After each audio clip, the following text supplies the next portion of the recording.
हाँ जी, so students, in the last class what we started ਆਪਾਂ properties, we have started periodic properties पढ़नी start कीतियां अपन। So first जो हमने प्रॉपर्टी पढ़ी वो कौन सी है? साइज। ये सबकी मदर है, ये प्रॉपर्टी साइज पे ही ज्यादातर बाकी की प्रॉपर्टीज डिपेंड करती हैं। Remember this thing. और साइज का हमने क्या देखा? Down the group increase, along the period decrease. We have covered this thing in last lecture. Okay, any doubt up till now? चलो अभी जो हम सेकंड प्रॉपर्टी पढ़ने जा रहे हैं उस प्रॉपर्टी का नाम क्या है?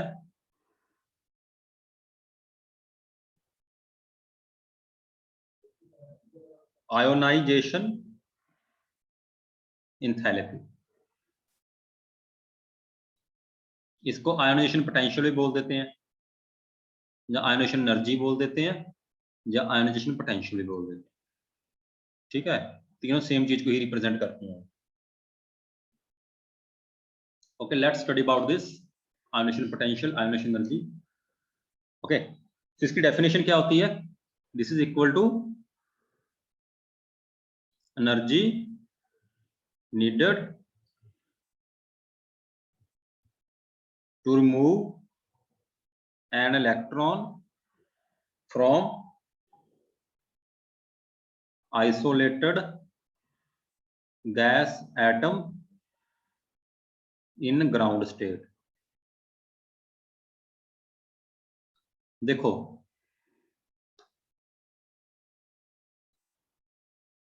मेन चीज क्या है? Energy needed to remove electron. अगर सिंपल लैंग्वेज में बात करें कि कोई मेरे पास एक एटम पड़ा है अकेला, वो अपने न्यूट्रल ग्राउंड स्टेट में, उसमें अंदर जो इलेक्ट्रॉन है सबसे बाहर वाली शेल में से मैंने एक इलेक्ट्रॉन को बाहर निकालना है, इसको कितनी एनर्जी देनी पड़ेगी? That energy is called ionisation enthalpy और आयोनाइजेशन एनर्जी। ओके, एंथैल्पी का मतलब एनर्जी ही होता है बच्चे। सो एक इलेक्ट्रॉन, एटम में से एक इलेक्ट्रॉन बाहर निकालने के लिए कितनी एनर्जी देनी पड़ती है, उसको आयन बनाने के लिए कितनी एनर्जी देनी पड़ती है, that is called its ionisation. फिर ये क्या लिखा हुआ हमने, ये फैंसी फैंसी से word, isolated gas atom in ground state. So basically isolate होता अकेला, सेपरेट किया, जो अकेला पड़ा। जैसे सॉलिड है, फॉर एग्जांपल मेरे पास आयरन है, मैंने आयरन में से इलेक्ट्रॉन निकालना है, ऐसा नहीं कि सॉलिड में से निकलाएगा। पहले आयरन का एटम अलग होगा, एक आइसोलेट किया जाएगा, वो गैस फॉर्म में कन्वर्ट होगा, फिर उसके बाद इलेक्ट्रॉन निकलता है। मुझे याद रखना, ऐसा नहीं सॉलिड में से सीधा इलेक्ट्रॉन बाहर निकल जाता है, ऐसा नहीं होता। पहले उसका एटम अलग अलग होते हैं, फिर वो एटम गैसेस फॉर्म में जाते हैं, फिर निकलते हैं। ठीक है, इसलिए ये लिखा गया आइसोलेटेड गैसेस एटम। मतलब ग्राउंड स्टेट मतलब जब वो न्यूट्रल है अपनी नॉर्मल फॉर्म में। So this is called ionization enthalpy। ठीक है जी।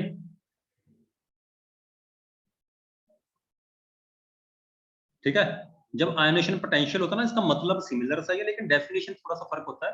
ये होता है पोटेंशियल नीडेड, पोटेंशियल मतलब voltage, potential needed to remove electron. जैसे वोल्टेज ਆਪਾਂ ਇੱਕ ਟਿਊਬ ਲਈ ਡਿਸਚਾਰਜ ਟਿਊਬ ਨਹੀਂ ਲਗਾਉਂਦੇ ਸੀ, ਉਹਦੇ ਵਿੱਚ ਤੇ ਗੈਸ ਭਰੀ ਹੋਈ ਆਪਾਂ ਕੋਈ। ਓਕੇ, ਇਹਨੂੰ ਕਿੰਨੀ ਵੋਲਟੇਜ ਲਗਾਣੀ ਪਏਗੀ ਆਪਾਂ ਨੂੰ ਤਾਂ ਕਿ ਇਸ ਗੈਸ ਦੇ ਐਟਮ ਤੋਂ ਇਲੈਕਟ੍ਰੋਨ ਬਾਹਰ ਨਿਕਲ ਜਾਣ। ਸੋ ਅਗਰ ਵੋਲਟੇਜ ਲਗਾ ਕੇ ਕੱਢਦੇ ਆ ਤਾਂ ਉਹ ਹੋ ਜਾਂਦਾ ਆਇਓਨਾਈजेशन पोटेंशियल। अगर सिंपली एनर्जी देके रिमूव करते हैं तो that is called ionisation enthalpy और आयनाइजेशन एनर्जी। ठीक है, बात ये है, ये पोटेंशियल फॉर्म में एनर्जी देते हैं, वोल्टेज की फॉर्म में, इधर उधर वैसे नॉर्मल एनर्जी। ठीक है जी, और इसके यूनिट क्या होते हैं? सिंपली जाउल होते हैं, लेकिन जाउल तो बहुत छोटा रह जाता है, इसको हम एक एटम का जनरली मेजर नहीं करते, इसको हम मोस्टली पर मोल मेजर करते हैं। तो बेसिकली इसका यूनिट किलो जाउल पर मोल लिखा होगा कई बार। तो इसका मतलब क्या है कि जो एक एटम की नहीं है इतनी एनर्जी, ये 1 मोल ऑफ एटम में से इलेक्ट्रॉन निकालने के लिए कितनी एनर्जी लगेगी, वो है किलो जाउल पर।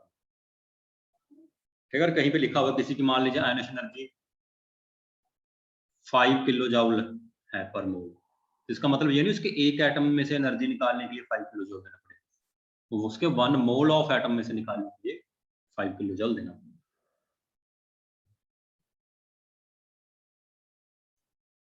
ठीक है जी, this is about ionisation energy. Okay, इसको आगे से शॉर्ट फॉर्म में हम IE ही लिखा करें। ये किस किस पे डिपेंड करती है, ये इंपॉर्टेंट चीज है। किस किस के ऊपर ये डिपेंड करती है? पहली चीज है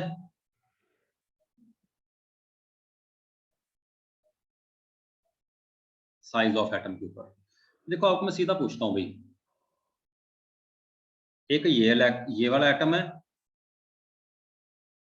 एक ये वाला एटम है, दोनों में इलेक्ट्रॉन है, किस में से इलेक्ट्रॉन निकालना ज्यादा इजी होगा? सेकंड, क्यों? क्योंकि उसका रेडियस ज्यादा है तो उसकी फोर्स ऑफ अट्रैक्शन कम होएगी। उसकी फोर्स ऑफ अट्रैक्शन कम होएगी तो वो इजीली हो जाएगा। ठीक है, गुड। क्योंकि देखो सेकंड वाले में इलेक्ट्रॉन ज्यादा दूर न्यूक्लियस से, पहले वाले में पास है। ठीक है, तो साइज जितना ज्यादा होगा अट्रैक्शन उतनी कम होगी, तो इलेक्ट्रॉन निकालना उतना ही इजी होगा। तो कहने का मतलब is inversely proportional to size, मतलब जितना साइज ज्यादा होगा आयनेशन एनर्जी उतनी ही कम होगी। जी मैं 2 एरो डालता ना, जो ऊपर वाला मतलब इंक्रीज होना, नीचे वाला मतलब डिक्रीज होना, इसको ऐसे लिखता हूं तो कंफ्यूजन हो जाना क्या है। If size increase then ionisation energy decrease and vice versa. ठीक है जी, दूसरा फैक्टर क्या है?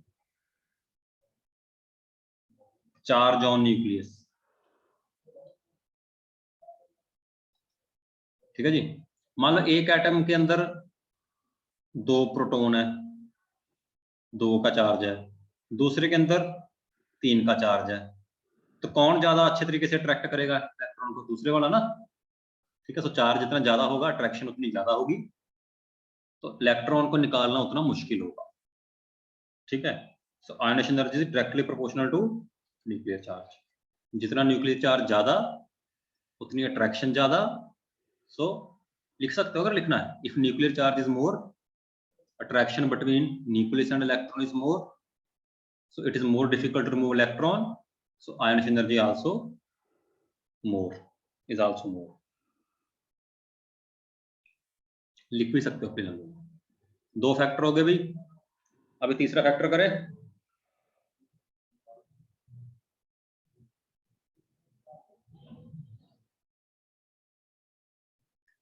शील्डिंग फैक्टर, तीसरा फैक्टर है भाई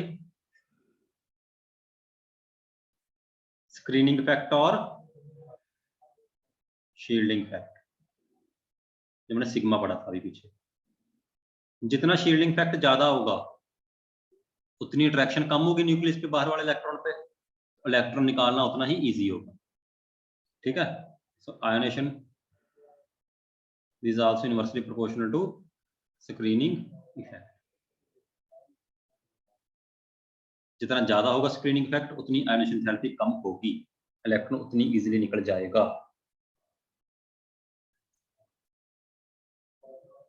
ठीक है बच्चों, चौथा फैक्टर ये डिफरेंट है अभी, ध्यान से रखना। पेनिट्रेशन। हाँ जी, पेनिट्रेशन का मीनिंग पता है? इंग्लिश का वर्ड है, क्या होता है पेनिट्रेशन का मीनिंग? कुछ चीज कितनी अंदर गई हुई है उसको बोलते हैं पेनिट्रेशन। अब देखो ध्यान से समझना, जो सेम ही शेल है, इसमें S वाला ऑर्बिटल भी है, P वाला भी है, D वाला भी है, F वाला भी है। तो इसमें याद रखना जो S वाला वो ज्यादा अंदर को होता है, चाहे सारे है सेम शेल में ही, पेनिट्रेशन फैक्टर किसका ज्यादा होता है? S का ज्यादा होता है। S की पेनिट्रेशन अंदर को ज्यादा होती है as compare to D, as compare to P, as compare to F। तो जिसकी पेनिट्रेशन जितनी ज्यादा उस पर अट्रैक्शन उतनी ज्यादा, तो इलेक्ट्रॉन लूज करना उतना ही मुश्किल। ठीक है जी, से लिख लो। Penetration fact means how much close an orbital is to the nucleus. Penetration fact means how much close an orbital is to the nucleus. Order of penetration fact is this.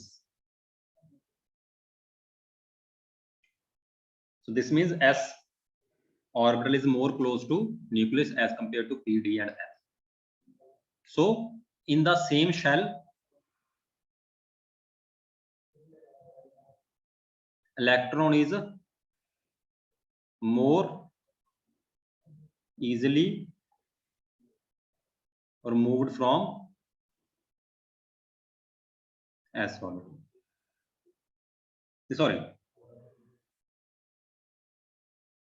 more is more difficultly is removed with, इसको इसे लिखो, is removed with more difficulty, with more difficulty from S orbital. S से थोड़ा मुश्किल से निकलेगा. So this means ionization enthalpy is more. जितना penetration factor ज्यादा उतनी ionization enthalpy भी ज्यादा, डायरेक्टली प्रोपोर्शनल. ये नई चीज थी, किसी को डाउट इसमें? एनी डाउट बच्चों? चलो लास्ट वाला देखते हैं, fifth part, electronic configuration. As we know that half filled and fully filled configurations are very stable, so electron is difficult to remove from these, so ionization enthalpy is high.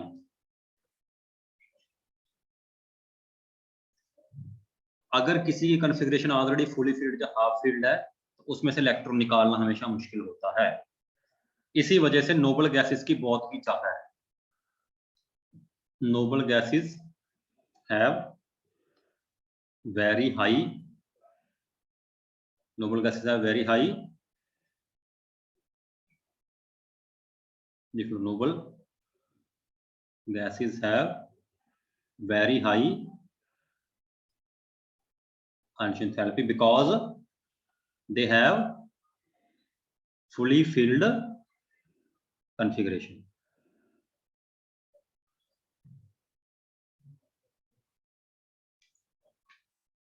हाँ जी, clear बच्चा लोग?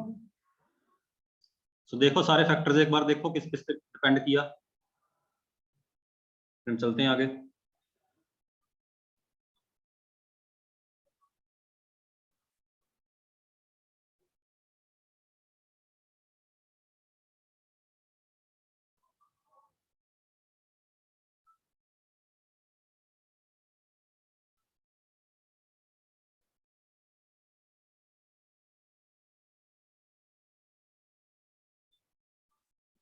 चलें भी आगे?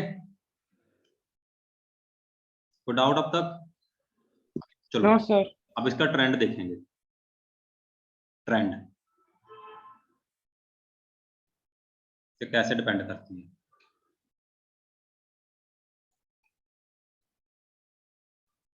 देखो, along a period, along the period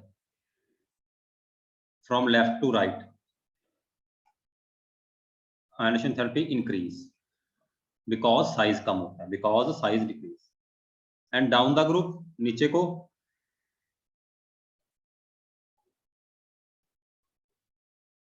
ionization enthalpy decrease क्योंकि size बढ़ जाता है, इलेक्ट्रॉन रिमूव करना इजी. ये जनरल ट्रेंड है. रीजन भी लिख सकते हो, along a period from left to right ionization enthalpy increase because size decrease, so attraction between nucleus and electron increase. और डाउन के ग्रुप का उल्टा है.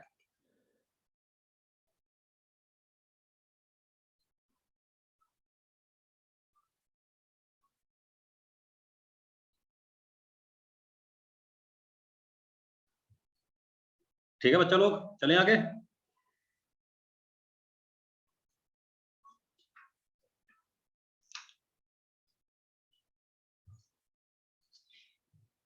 लेकिन इसमें एक्सेप्शन आती हैं, अभी कुछ एक्सेप्शंस की बात करेंगे. सर लास्ट वाला पीरियड. पहले एक्सेप्शंस की बात करते हैं. मैं ना ग्राफ बनाता हूँ सिंपल सा। इस ग्राफ को याद रखने की, वैल्यू नहीं याद रखनी है हमने, बस इसका पैटर्न देखना है। इधर क्या लिया हमने, एटॉमिक नंबर, इधर क्या ली, उसकी आयनेशन एंथैल्पी। ठीक है, अगर ऐसे बनाऊं मैं,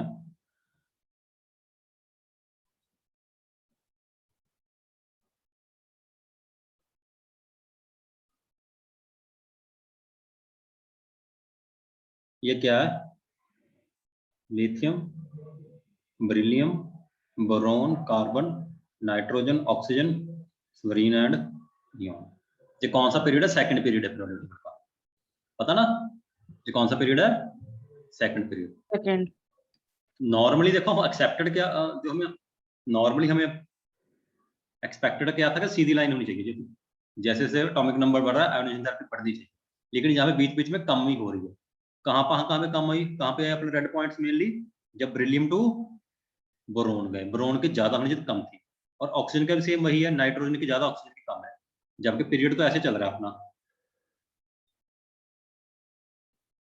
पीरियड तो ऐसा है ना, तो आगे आगे ज्यादा बढ़नी चाहिए थी, लेकिन हो ये रहा है। तो दो एक्सेप्शन राइज हुई, कौन कौन से दो एक्सेप्शंस, पहली ionisation enthalpy of boron is less than beryllium, जबकि इसकी ज्यादा होनी चाहिए थी। ठीक है, दूसरी कौन सी एक्सेप्शन आई भाई, oxygen is less than nitrogen. Nitrogen is more than oxygen, या दूसरी तरह से लिख लो, एक ही बात है। क्यों, अब इनका रीजन ढूंढने की कोशिश करेंगे, इंपॉर्टेंट क्वेश्चन पेपर में आते हैं। देखो, अगर बोरोन की इलेक्ट्रॉनिक कॉन्फ़िगरेशन लिखो, कितना नंबर है बोरोन, चलो अगर बेरिलियम की लिखते हैं, कितना होता है, 4, 1s2 2s2। अब बोरोन की लिखूं 5, 1s2 2s2 2p1। अब देखो बेरिलियम के केस में वैलेंस इलेक्ट्रॉन कहां से निकल रहा है, सेकंड शेल के s ऑर्बिटल से। बोरोन के केस में इलेक्ट्रॉन कहां से निकल रहा है, सेकंड शेल के p ऑर्बिटल से। तो पेनिट्रेशन फैक्टर किसका ज्यादा है, s का, s की पेनिट्रेशन ज्यादा, पास होगा न्यूक्लियस से, इसलिए उसमें से निकालना मुश्किल है। ठीक है, और p से निकालना इजी है। ठीक है, इसलिए बोरोन की कम है, बेरिलियम की ज्यादा। इसका रीजन क्या हुआ, अगर मैं बताऊं, penetration effect of s orbital. समझ लगी बात, सो लिख लो, यस सर। इसका आंसर लिखोगे क्वेश्चन के फॉर्म में, अगर आता है कि इसका आंसर मैं लिखा रहा हूं, दोनों कन्फिगरेशन लिखो, फिर उसके बाद क्या लिखोगे, इन beryllium outer electron is to be removed, in beryllium outer electron is to be removed from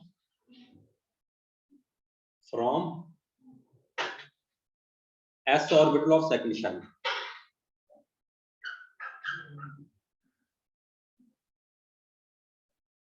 but in case of boron electron is removed from p orbital of second shell.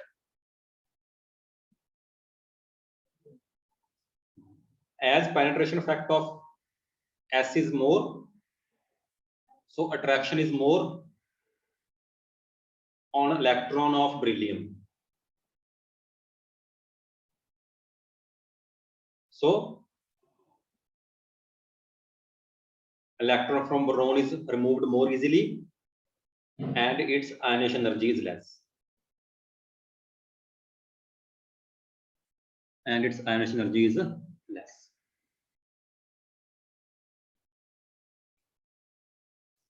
कोई doubt इसमें, हाँ जी बच्चा लोग, कोई doubt, no sir. अब इसका लिख लो। अब ऑक्सीजन वाले फंडे पे आते हैं, नाइट्रोजन ऑक्सीजन। नाइट्रोजन की अगर लिखो, मैं ऊपर बनाता हूँ,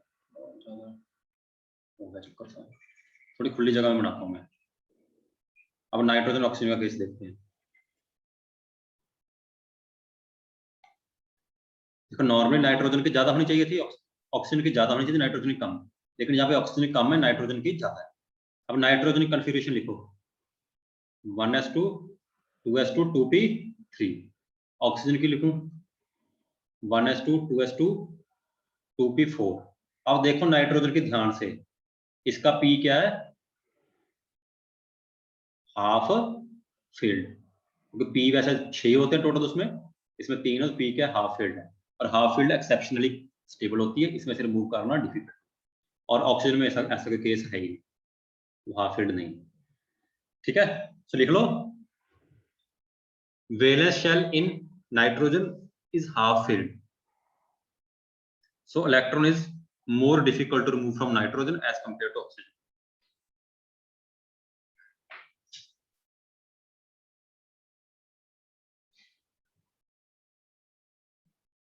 ठीक है जी। एक जो तीसरी एक्सेप्शन है जहां पे, वो क्या है कि नियॉन की एक्सेप्शनली हाई है, नियॉन की बहुत ही ज्यादा हाई है। इसका रीजन भी वही है कि नियॉन की वेरी हाई क्यों है, बाकी से बहुत ज्यादा क्यों है, बिकॉज इसकी कन्फिग्रेशन क्या है, फुली फिल्ड है। जब लिखोगे नियॉन की कैसे आएगी, 1s2 2s2 2p6। ये फुली फील्ड है, फुली फील्ड बहुत ही स्टेबल होती है, इलेक्ट्रॉन मूव करना वेरी इजी, इसलिए नियॉन की वेरी हाई है।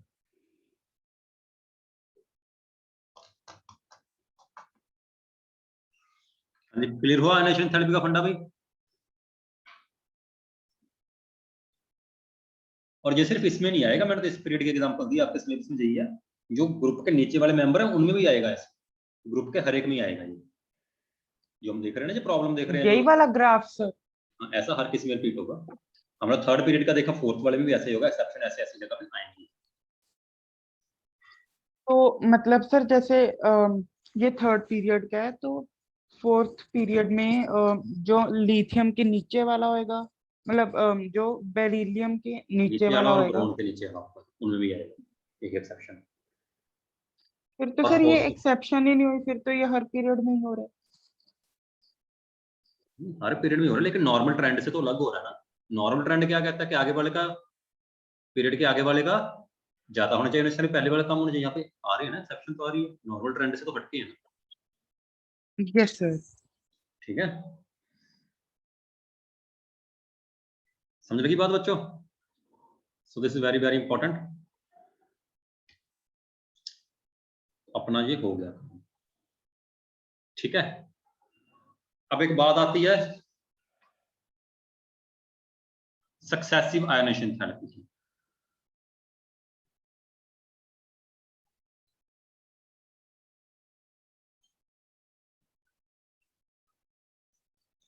मान लीजिए मेरे पास कोई एक्स था, उसमें से एक इलेक्ट्रॉन लूज कर दिया उसने, क्या बन गया ये, एक्स पॉजिटिव। अब अगर एक्स पॉजिटिव, इसको क्या लगी, इसकी कुछ आयनेशन एनर्जी देनी पड़ेगी, तभी होगा ना ये काम। इसको बोलेंगे पहले फर्स्ट आयनेशन थेरेपी। अगर अगर इसमें से रिमूव करना है, जिसमें से ऑलरेडी एक इलेक्ट्रॉन निकला हुआ है, अगर इसमें से एक इलेक्ट्रॉन और रिमूव करना है, तो तब जो आयनेशन एनर्जी लगेगी उसे क्या बोलेंगे, सेकंड। तो तीसरा निकालने के लिए लगती है कि दो जिसमें से ऑलरेडी निकले हुए हैं, अगर उसमें से एक और निकालना है, जो तब एनर्जी देनी पड़ेगी उसे क्या बोलेंगे, तीसरे वाली। इनको बोलते हैं सक्सेसिव। सक्सेसिव होता है आगे आगे, एक से बाद एक और। ठीक है जी। और सक्सेसिव आयनेशन एनर्जी की हमेशा बात याद रखना कि ये बढ़ती है, पहले वाली कम होगी, दूसरे वाली उससे हमेशा ज्यादा ही होगी, और तीसरे वाली उससे भी ज्यादा होगी। Successive ionisation therapy is always increase. कोई रीजन बता सकता है ऐसा क्यों होता है? क्या सर, एक बार फिर से बोलें? जो सेकंड वाली आयनेशन थेरेपी होती है, वो पहली वाली से हमेशा ज्यादा क्यों होती है?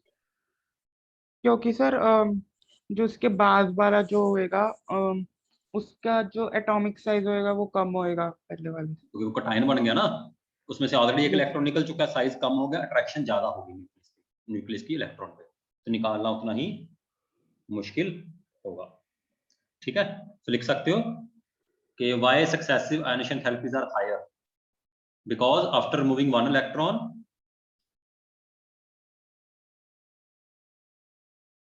attraction between nucleus and outer electron increase, so removing further electrons becomes difficult.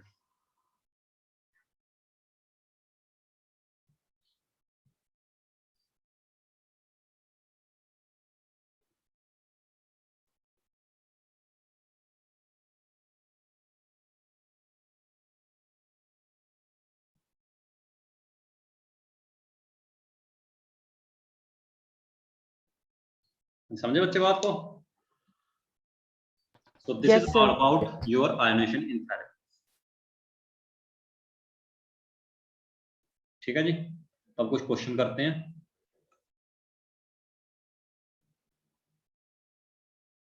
चलो हो जो शुरू करो जल्दी जल्दी। ये दिख रहे हैं क्वेश्चन बच्चों? जब बड़ा करूं?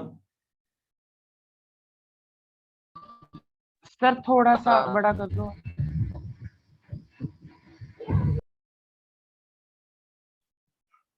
हाँ जी, हो जा शुरू। दिख रहे हैं? एग्जाम्पल नंबर 7 करो पहले।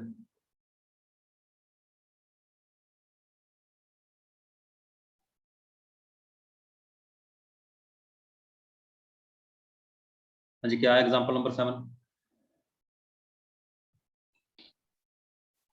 बताओ सबसे ज्यादा किसकी होगी और रीजन भी। देखो देखने के लिए ना इनको चीजों किसी को प्रॉपर्टी आपको इसकी पीरियोडिक टेबल में क्या पता होनी चाहिए? पोजीशन। पोजीशन। अगर हमें देखें, मुझे पता है जी ये वाला पीरियड है, ब्रोन कार्बन सेकंड पीरियड है। क्लोरीन। तो अब देखो नॉर्मल के अकॉर्डिंग तुम्हें पता है सबसे ज्यादा किसकी होगी? फ्लोरीन। किसकी होगी सबसे ज्यादा? फ्लोरीन की होगी, जो सबसे तीनों में आगे है। और सेकंड नंबर पे किसकी होगी? नाइट्रोजन। ये एक्सेप्शन है। फिर इस क्वेश्चन में इसने ऑर्डर नहीं पूछा, लेकिन अगर ऑर्डर का आ जाए तो ऐसे अरेंज करके। हाँ जी, अगला देखो। यहाँ पर देखने की जरूरत ही नहीं है। आर्गन आ गया, नोबल गैस आ गया, इसकी सबसे ज्यादा ही होगी। पोजीशन नाम ही बताओ तभी पता कि आर्गन की ज्यादा है, ये नोबल गैस।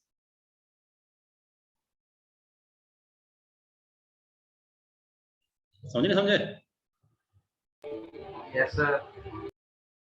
चलो 8th बाद में करेंगे, 9th करो पहले।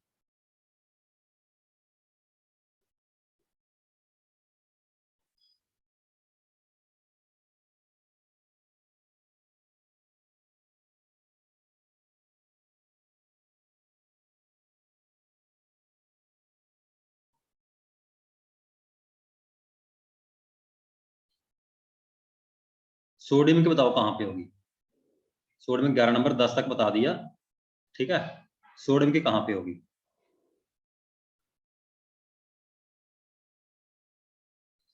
सोडियम की नियॉन से कहते ऊपर होगी। ये तो हो ही नहीं सकता, नियॉन तो पहले ज्यादा नोबल गैस है। दूसरा क्या है? नियॉन के बिलो बट ऑक्सीजन के ऊपर। तीसरी ऑप्शन क्या है? लिथियम से भी कम। चौथी ऑप्शन क्या है? एन और ओ के बीच में। बताओ कहाँ पे होगी? क्योंकि मुझे पता है जो सोडियम है वो कहाँ पे है। ऐसे लिथियम के नीचे है ग्रुप में, इसकी डाउन द ग्रुप तो आयनेशन थ्योरी कम होती है। सोडियम की तो लिथियम से भी कम है, कम होगी। ये इसके भी नीचे होगा। आंसर क्या आएगा?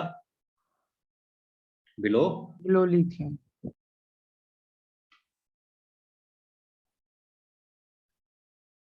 ठीक है जी, मजा आ रहा है? समझ लग रहा है ना सारा? Yes sir. ये करो 10th करो। Yes sir. 10th देखो 10th। ईवी पता क्या होता है बच्चों? ईवी मैंने बताया हुआ। ईवी एनर्जी का यूनिट है, इलेक्ट्रॉन वोल्ट। Electron volt. जो कंफ्यूजन हो जाना, ये किसका यूनिट है? 1.6 into 10⁻19 जैसे जूल। जाउल होता है ना, वैसे ये यूनिट ऑफ एनर्जी है, छोटा यूनिट है एनर्जी का। ठीक है, चलो क्या है इसमें? क्या है जे एम एम पॉजिटिव कन्वर्ट हुआ जे उससे, ठीक है। कौन कौन सी करेक्ट है बताओ? इज आर बता दिया ना, तो एक से ज्यादा। तो अगर पहले आंसर भी, हाँ पहले तो ठीक है, यही पता लग रहा है ना पहले से। देखो कि पहला इलेक्ट्रॉन निकाला। सेकंड क्या है?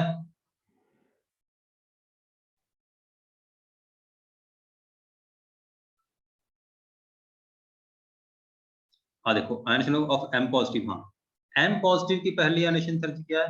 ये देखो ये देखो ये देखो क्या बात बन रही है।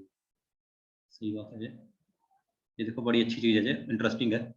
ध्यान से देखो, इसको ध्यान से देखो क्या हुआ पड़ा यहाँ पे। अगर एम में से एक इलेक्ट्रॉन निकालो तो 100 इलेक्ट्रॉन वोल्ट देनी पड़ेगी।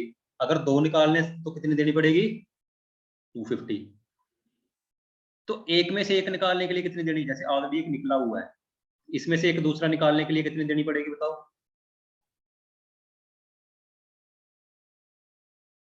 इसकी कितनी होगी 150 होगी। समझे नहीं समझे? जब एक निकला, न्यूट्रल में से एक निकालने के लिए 100 एनर्जी देनी पड़ती है, न्यूट्रल में से 2 निकालने के लिए 250 देनी पड़ती है। तब जब ऑलरेडी एक निकला तब एक और निकालने के लिए कितनी देनी पड़ी होगी? सेकंड वाला निकालने के लिए 150। वो है। तो सेकंड वाली ऑप्शन भी ट्रू है कि M पॉजिटिव में से पहला इलेक्ट्रॉन निकालने के लिए कितनी देनी पड़ी होगी? 150। ये भी ट्रू है। ठीक है। ये क्या कह रहा है कि जो सेकंड आयनेशन एंथैल्पी है M की वो 250, लेकिन गलत है। M की सेकंड आयनेशन एंथैल्पी क्या है? 150 ही। जो M पॉजिटिव की फर्स्ट आयनेशन एंथैल्पी है वो M की क्या है? Second ionisation enthalpy. तो ये गलत है। हाँ जी, डी ठीक है। आंसर कौन से ठीक हुए? ए, बी एंड डी। थोड़ा सा ध्यान से करने वाला ट्रिकी क्वेश्चन है। समझे नहीं समझे? Yes sir. हाँ जी, सयूज clear, principle clear? Yes sir. Yes sir. चलो ऊपर चलते हैं, लास्ट क्वेश्चन करते हैं जो रह गया था एक कैलकुलेशन वाला। देखो क्या है अभी इसमें, 8th पढ़ो अभी।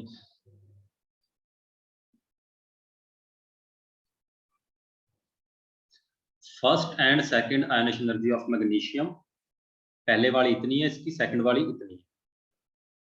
The amount of energy, kilo joule में कितनी एनर्जी चाहिए होगी? जो 12 ग्राम मैग्नीशियम में जितने भी एटम, 12 मिलीग्राम मैग्नीशियम में जितने भी एटम है उनको Mg2 पॉजिटिव बनाने के लिए किलो जॉल में निकालनी है। 2 दे दी भाई। सो बेसिकली मैग्नीशियम में से मैग्नीशियम 2 पॉजिटिव बनाने के लिए टोटल कितनी एनर्जी लगेगी? दोनों का सम कर दो। 7.64 प्लस 15 दोनों की दी हुई है ना जी, चलिए कितनी लगेगी? 22.681 इतनी लगेगी एक एटम में से 2 इलेक्ट्रॉन निकालने के। ठीक है, लेकिन ये किस में आएगी? इलेक्ट्रॉन वोल्ट में। इसको किलो जॉल मोल में करने के लिए क्या किया गया? इसने सीधा ही बोल दिया कि एक इलेक्ट्रॉन वोल्ट को किलो जॉल मोल में करने के लिए इसका मल्टीप्लाई कर। कितना आ गया ये? 2188.6। ये ऊपर वाली एक एटम की थी और एक मोल के लिए कितनी चाहिए? इतनी चाहिए। ठीक है, ये तो एक मोल के लिए है, लेकिन हमारे पास मैग्नीशियम कितना अभी? 12 मिलीग्राम है। कितना मिली है? 12 मिलीग्राम। इसके नंबर ऑफ मोल्स निकालो पहले। हाँ जी, 12 मिलीग्राम। 12 into 6 नंबर ऑफ, हाँ जी, नंबर ऑफ मोल्स कैसे निकालते हैं? जोन सा भी n into 6.022 into 10⁻23। नहीं, वो तो नंबर से निकालते हैं। नंबर ऑफ मोल्स पता है फॉर्मूला क्या होता है? अगर नहीं पता, गिवन मास अपॉन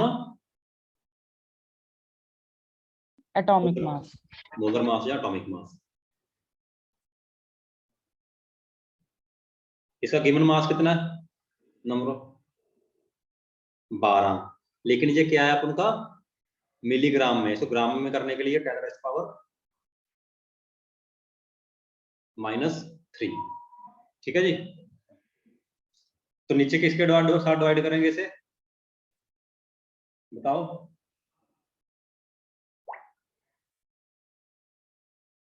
बताओ भाई। 24। हाँ, बस कर दो। मैग्नीशियम का एटॉमिक मास कितना होता है? 24। बस कर दो, आ तो गया। 1/2 × 10⁻²। ये बेसिकली कितना आ गया अपना? 1/2000 आ गया। 1/2 × 10⁻³ आ गया ना। 1/2 कितना होता भाई? 0.5। बस ठीक है, इतने नंबर मोल तो आ गए। एक मोल के लिए इतनी एनर्जी चाहिए, दोनों को मल्टीप्लाई करता टोटल एनर्जी हो जाएगी। समझे कैसे किया? पहले मैंने देख लिया एक एटम के लिए कितनी एनर्जी चाहिए, वो आ गई। इसने क्वेश्चन ने काम इजी कैसे किया हुआ था, इसने सीधे बता दिया कि इलेक्ट्रॉन वोल्ट को अगर किलो जूल पर मोल में करना, सीधा मल्टीप्लाई करना। तो मेरे पास ये आ गया नीचे कि 1 मोल के लिए इतने किलो जूल एनर्जी चाहिए। फिर मुझे नंबर ऑफ मोल्स चाहिए थे, वो निकाल लिए नंबर ऑफ मोल्स। लेकिन जो गिवन मास ग्राम में था, मिलीग्राम में था, उसे ग्राम में करना पड़ा, फिर नंबर ऑफ मोल्स निकाल के मल्टीप्लाई कर। So it's a good question. इसमें आपका फर्स्ट चैप्टर भी यूज हुआ, सेकंड चैप्टर भी यूज हुआ। ऐसे क्वेश्चन कंपटीशन एग्जाम में एग्जामिनर के फेवरेट होते हैं कि एक क्वेश्चन डालो, 2 चैप्टर 2-3 चैप्टर का काम हो जाए। इसमें और क्या आपको पता चला, इलेक्ट्रॉन वोल्ट की भी इंफॉर्मेशन टेस्ट हुई आपकी। तो एक क्वेश्चन में ही कितना कुछ टेस्ट हो गया, मोल का भी टेस्ट हुआ आपका, आयनिक एनर्जी का भी टेस्ट हुआ, इलेक्ट्रॉन वोल्ट का भी टेस्ट हुआ। इसलिए ऐसे क्वेश्चन हमेशा कंपटीशन एंट्रेंस एग्जाम में इंपॉर्टेंट होते हैं। ठीक है बच्चा लोग, हो गया? Yes sir. तो क्या क्या कर लिया हमने आयनिक एंथैल्पी कर ली, 2 प्रॉपर्टीज होगी। तो यही 2 ज्यादा मेन होती हैं। साइज सबसे मेन होता है, आयनिक एंथैल्पी उससे डिपेंड हो गया कि अगली आगे वाले थोड़ी इजी हुई जाए, वो बहुत जल्दी हो जाएंगे। Excuse me sir. हाँ जी, सर हमारा संडे तक ये चैप्टर हो जाएगा? हाँ हाँ हो जाएगा, तभी तो क्योंकि दूसरा सर लेक्चर लगा रहे हैं। वो अगले संडे टेस्ट है ना। हाँ हो जाएगा, don't worry, will try. Sunday ज्यादा से ज्यादा अगर संडे की क्लास ना लग पाई अपन लोगों से तो मंडे में कर। और ठीक सर अब रोज 2-2 क्लासेस? वो देखूंगा मैं। ठीक है, आप लोगों को पढ़ना मुश्किल तो नहीं 2 लेक्चर में? No sir. No, sir. Alright fine, चलो ठीक है, थोड़ा सा एक आधा क्वेश्चन और करते हैं।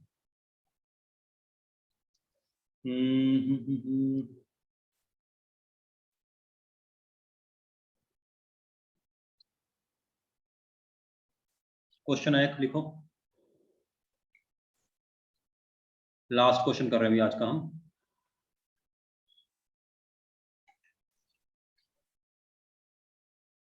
Electronic configuration for some neutral atoms are given below.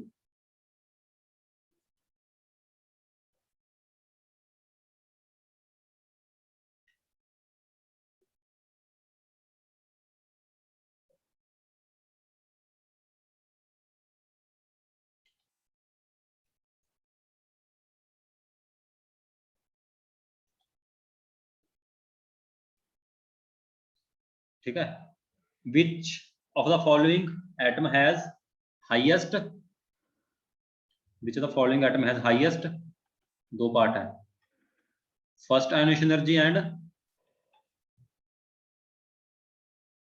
2 part में करना है। पहले बताओ इनमें से सबसे ज्यादा पहली आयनेशन एनर्जी किसकी होगी, फिर बताओ सेकंड वाली किसकी। हाँ जी, क्या लगता है पहले वाला इलेक्ट्रॉन निकालना सबसे ज्यादा मुश्किल किसमें से होगा?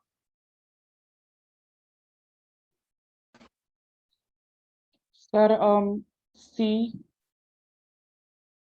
से क्यों होगा, डी देखो, डी हाफ फील्ड नहीं है, देखो नाइट्रोजन है ये, नाइट्रोजन नहीं है, देखो 7 एटॉमिक नंबर वाली, हाफ फील्ड नहीं है। तो पहले का आंसर क्या आना है, डी, क्योंकि हाफ। सी सर ऑक्सीजन है। ओके।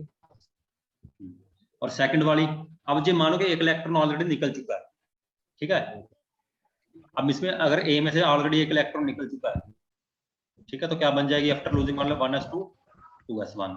बी क्या बन जाएगा एक इलेक्ट्रॉन लूज करने के बाद, 1s2 2s2 2p। 2p6। सी क्या बन जाएगा एक इलेक्ट्रॉन लूज करने के बाद, 1s2 2s2 2p। ये क्या बन जाएगा 2p। आप बताओ सबसे ज्यादा मुश्किल किसमें से निकालना, बी में से। डी में से। बी अब फुली फील्ड बन गया, बी क्या बन गया, बी ये नोबल गैस बन गया। सेकंड वाले का आंसर क्या है, बी।